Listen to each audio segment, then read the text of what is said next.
उत्तर प्रदेश के बांदा जिले में आज जन भागीदारी मोर्चा की रैली में AIMIM के अध्यक्ष असदुद्दीन ओवैसी ने भाजपा समेत सपा बसपा पर जबरदस्त हमला किया।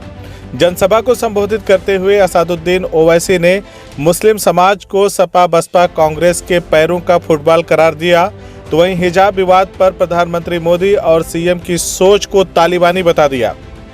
असदुद्दीन ओवैसी आज जन भागीदारी मोर्चा गठबंधन के प्रत्याशियों के समर्थन में जन अधिकार मंच के अध्यक्ष बाबू सिंह कुशवाहा के साथ अपील करने बांदा आए थे।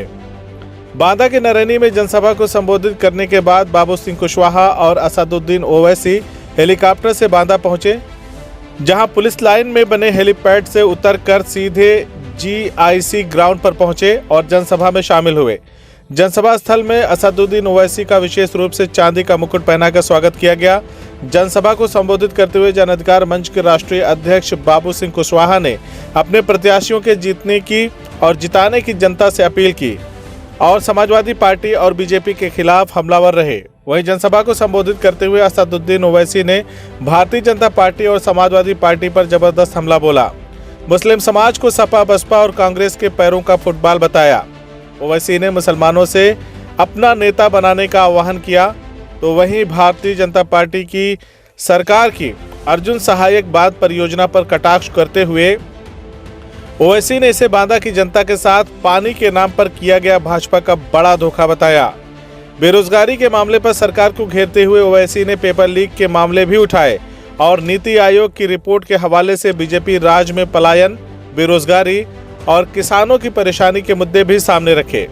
BJP सरकार पर हमला बोलते हुए ओवैसी ने कहा कि BJP मुस्लिमों को डराकर वोट लेती है, तो समाजवादी पार्टी BJP का डर दिखाकर वोट हथियाने का काम करती है।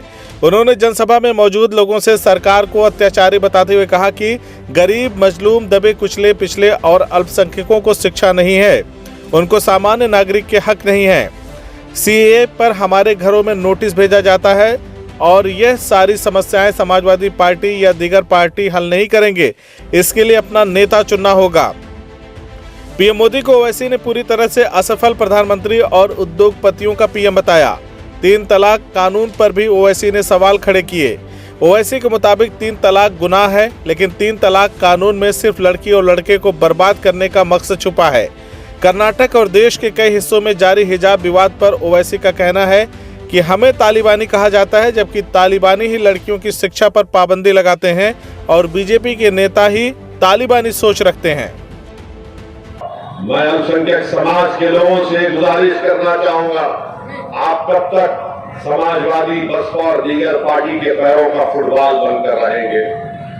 कभी आप नाराज हुए तो आप उनके पैरों में फुटबॉल बन गए, कभी उनसे नाराज हुए तो उनके पैरों में फुटबॉल बन गए।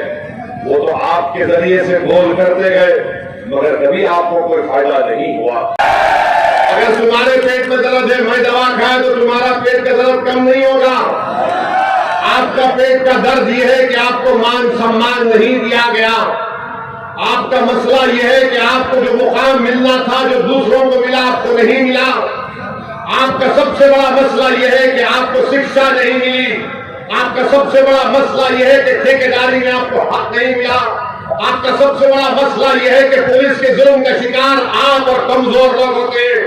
आपका सबसे बड़ा मसला यह है कि CAA का कानून बना गया तो हमारे घर पर नोटिस लगाई गई। ये हमारी लड़ाई है।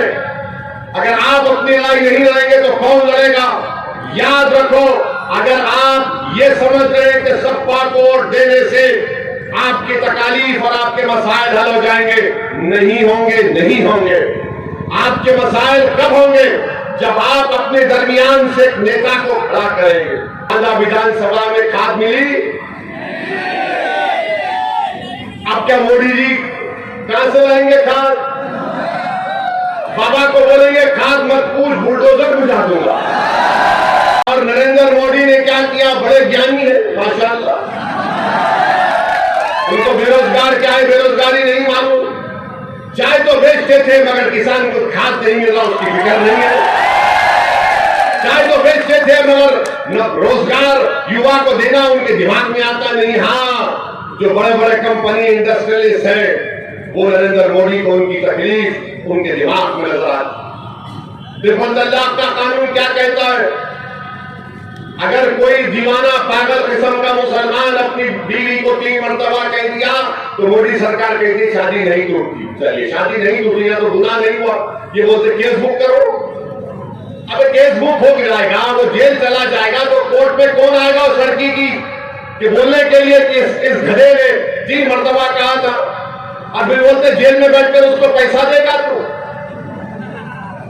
कोई जेल में बैठकर पैसा देता है बीवी को अपने, और ये बोलते हैं कि शादी भी नहीं टूटेगी। तो 2 साल अगर कोर्ट सजा दे दिया तो आप कह रहे हैं कि शादी नहीं करे। भाई अगर मेरी बेटी का, मेरे बच्ची का शौहर अगर जेल को जाता है अपनी बीवी को इस तरह गलत कहने पर, तो शादी खत्म होनी चाहिए ताकि वो बच्ची अपनी नई जिंदगी गुजार सके, वो दोबारा शादी कर सके, दोबारा मां बने, उसके आंगन में खुशियां आ सके। मगर मोदी सरकार खुशियां नहीं लाना चाहती।